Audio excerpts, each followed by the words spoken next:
I have no script for this video, no notes or anything. I really just wanted to go off the dome and talk about something that's been very interesting to me lately.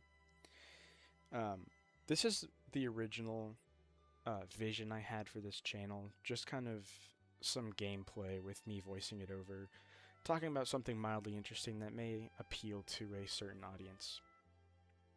But today I really just wanted to talk about what it means to be human and virtue. Um, it's just something that's been very interesting to me as of late, uh, and something that honestly I have learned that has made me feel a lot less, or a lot more secure, I should say, about an insecurity I've had for a lot of my life, I feel. Um, and that insecurity was just being a likable person. I was always too focused on being a likable person. I was worried about it all the time. And learning about uh, virtue as well as virtue ethics really kind of cleared a lot of that up for me because I've understood more what it means to be human. And it's honestly really amazing when we think about it because being human, I think if you look it up on Google, it'll say like a complex intersection of biology, emotions, and being able to create, um, I guess, bonds with other human beings, being able to adapt to your situations, having empathy for others, connecting. Human connection is probably the biggest factor to it because if we really think about it, we are the most intelligent life form on this planet. And it's really interesting the amount of dynamics we have and how a lot of different things work together to create human connection. And I wanted to talk about um, just what it means to be virtuous, how to reach that ultimate human good that Aristotle once preached about, um, and honestly, just the beauty of being human, because it is just a cluster of imperfect beings who still manage to get along with each other and create amazing bonds with one another. It's very interesting to me, at least. I hope other people find it just as interesting, but I really just wanted to talk about it. I feel virtue, just to be a virtuous person, is something that is not easy to achieve. It's definitely more um, habitual, something you need to work to and actively think about. But once you reach a good balance of every virtue, it it seems that being a perfect human being is closer to grasp than we might think. Now, just because I say that, I understand that there is no such thing as a perfect human being. Um, I think that no matter how balanced you can get your virtues, every human is imperfect. But the beauty of it is being able to find a person that is perfect for you, whether it be your closest friend, a parent, a lover, even. And it really just goes to show that being a virtuous person really is one of the key steps to reaching the ultimate human good. Um, I think that the ultimate human good to me is definitely just being able to look back on your life, especially closer towards the end, and just being able to do nothing and still be happy with yourself, be content with what you have done and accomplished throughout your life. I believe Aristotle said it was more living well, kind of like a day to day thing, um, more of just a kind of feeling of pleasure. Or, I'm sorry, less of a feeling of pleasure, but um, more of a lifelong thing, something that follows you every single day of your life and is something that you can hold on to every day because you know that you are a um, virtuous human being who is able to build connections in a effective way. And really, when you combine that aspect from philosophy with other things like psychology and emotion, it's just honestly, it makes everything just more beautiful. How everything perfectly works together, and how when they don't work out perfectly, we see the type of negative ramifications it has. Um, so I think that emotions, and this is not a niche belief, I believe that this is very well studied, and I think it was very interesting to learn about.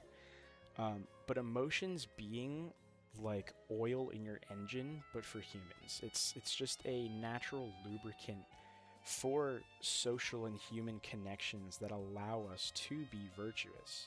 So when we put these virtues into practice with our emotions and we act off of them in a proper way, it shows just how powerful humans can be, not in a sense of literal power, but in a sense of just being personable, being likable. And understanding all of that really made me feel a lot better about myself. Again, virtues are definitely a very habitual thing, but when looking at it in terms of what Aristotle believed the base virtues were, um, it really makes sense because all of them cover a lot of bases. It's like a zone defense in football. Obviously, there are a couple zones or areas that are left open. However, virtually the entire field is covered. Um, but it brings us into things like uh, the virtues. Sorry, I'm going to go back a little bit. Virtues are typically split in half when it comes to all of them. We have virtues of thought and virtues of character. And virtues of thought are things like wisdom, patience, comprehension, prudence. And virtues of character are things like generosity, temperance, wittiness. And both of them play into each other in completely different parts, but still allow humans to be as versatile as they are. For example, let's say you hurt your best friend's feelings. Um, you would most likely and hopefully be feeling some form of guilt. And guilt is what brings us to go to that person and apologize. Um, it shows that we are able to tackle and solve problems based off of what our emotions feed us. So these emotions, when you look at them, not only benefit the people around you, the people you interact with, but they also benefit yourself. So really, it's a win-win. When you are benefiting the people around you, it makes you feel good. It makes you feel like a better person. And obviously, when you benefit yourself, it's pretty self-explanatory how that can make you feel better. And really, every emotion is like that. Even emotions typically associated with negative connotations can be good. Take anger, for example. If you meet a person and they are described as an angry person, it might throw you off because obviously an angry person doesn't sound like the most virtuous person. But when anger is used properly, um, this would probably relate most to the virtue of justice. Um, it really shows how we can become our own defense mechanism. Take, for example, you're being bullied in school. Um, the virtue of justice is almost like literally a scale. Um, it's like a spectrum. At one end of the spectrum, you have allowing people to do whatever they want and get away with it. And then on the other end of the spectrum, you have obviously things like cruel and unusual punishments. Every virtue is like that. It's like a scale, and you need to find the golden ratio of balance between the vice of deficiency and the vice of excess for each virtue. And finding each one, as I've said multiple times now, is very habitual. It makes you understand that you can't just wake up one day and decide to be virtuous. It's something that we grow and we learn over time, especially through experience. I feel personally myself, I let people walk all over me for a big part of my life. And understanding that I can do something about it, to not let people toss me around like a discarded paper towel, it's very important to my own mental health, as well as keeping the others around me in check. So again, back to the school analogy. If you're getting bullied at school, a lot of people can feel sad, but I feel everybody should feel some form of anger, because that anger is what should motivate us to do something about it. Now, obviously in school, we're taught to tell a trusted adult or whatever, but when it comes to real life problems that you face in adulthood, oftentimes that doesn't really become the easiest answer. You know, someone's picking a fight with you, they're taking swings. Obviously, you're not going to sit there, call the police, and wait for them to show up. You might have to defend yourself, and that's just kind of how it is as a virtue.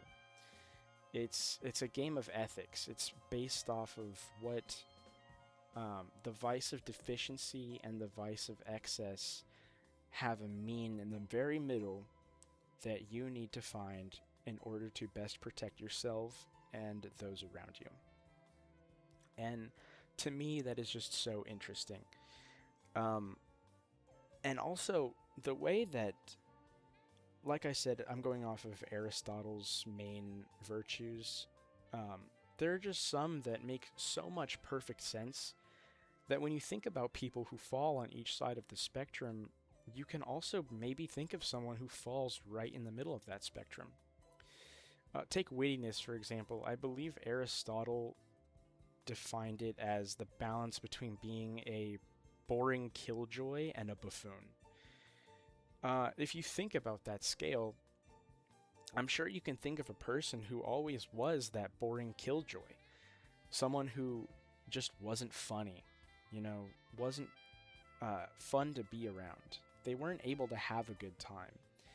And then you think of a buffoon, someone who makes a fool out of themselves trying to be funny, which that could have been you back in elementary school, doing whatever you could to make people laugh and making an idiot out of yourself. Wittiness is the balance of in between those two things. You think about the person who's always got the best jokes, the best comebacks to anything.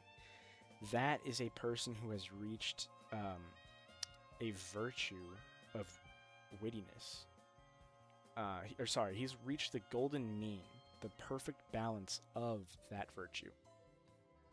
And there's a lot of different virtues that are sometimes a lot more niche than others, not as generally applicable. Obviously, there are some like courage. The golden mean of being cowardly and reckless.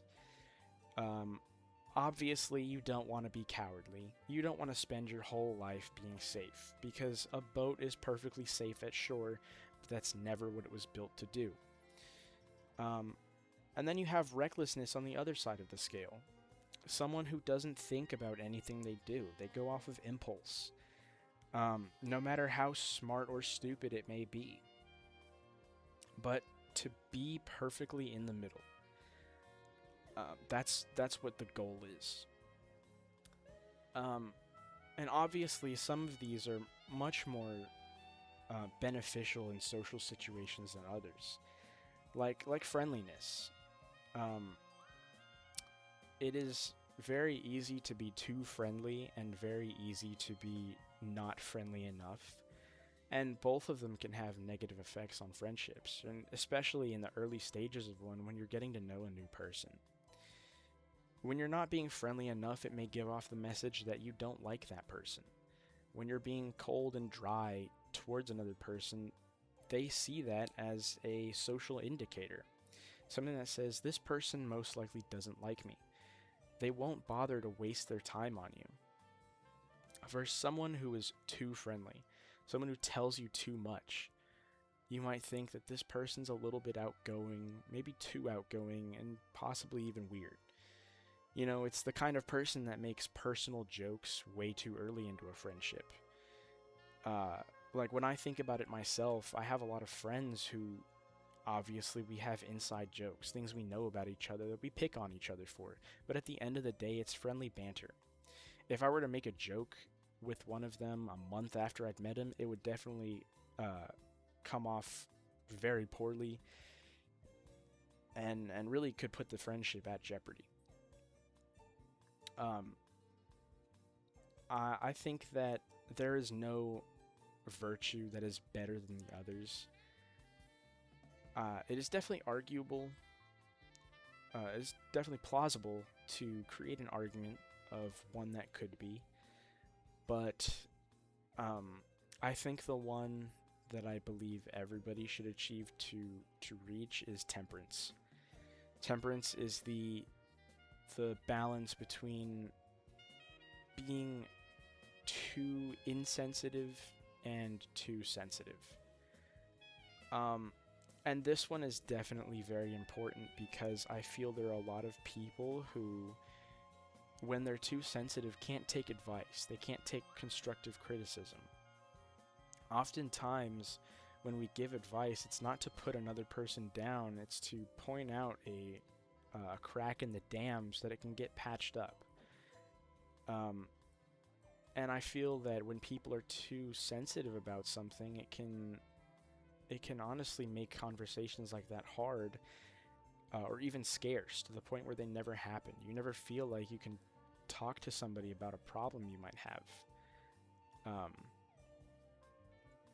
and I think that each one of these virtues plays so well into the kind of person that people are. If you meet somebody and they are just the most kind person ever, but they don't care about themselves at all, it's very, very easy to see that they might be an overly friendly person with maybe too much courage. However, they lack, or sorry, they excess in liberality. They do so much for other people, they forget to do things for themselves. And I feel like that was the kind of person that I always thought I was. I really hated when people would do things for me. Um, but I don't want to make this as personal. I really just wanted this to be a general analysis of what it means to be human. And I believe that virtue and ethics are all the things that you need to flourish as a human and to live well. I believe that the ultimate human good is achievable. And I think that being a virtuous person is something that everybody should strive to be every day of their lives.